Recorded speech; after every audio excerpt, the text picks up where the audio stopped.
In this video, I'm gonna teach you how to add bots in Multiverse's local play. It's a very easy process, so make sure to follow along. In this video, I'm going to be talking about the offline modes in Multiverses where you will be able to practice and, of course, play against bots or play with someone else together 2v2 against bots. All that you have to do to set up an offline or local play match is to go over here to game mode. So once you are done with the initial setup process and you go through the tutorial for Multiverses, click or select game mode and you will be able to choose between normal or other. Ranked is currently locked, but it is in the focus of this video, so we don't have to care.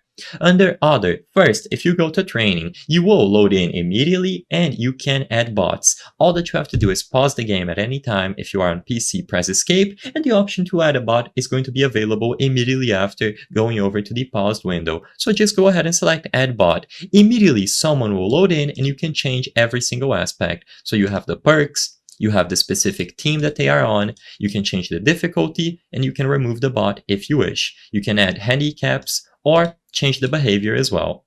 And you can add up to 2 bots. You can remove all of them for whatever reason if you wish, and you will have at least one here.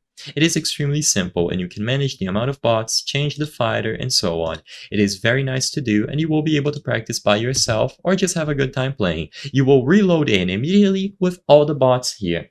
Alternatively, if you choose one of the other game modes, it might be possible for you to do this, but the menu is going to look slightly different. The focus of bots is going to be in training, but if you go into local, you can also find the option available here. It's even simpler. You don't even have to pause. Just add the bots. You will be able to change the rules. You can select your fighter and start playing right away.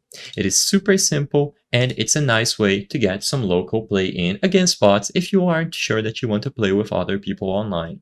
I hope I was able to help you on how to add bots in Multiverse's local play.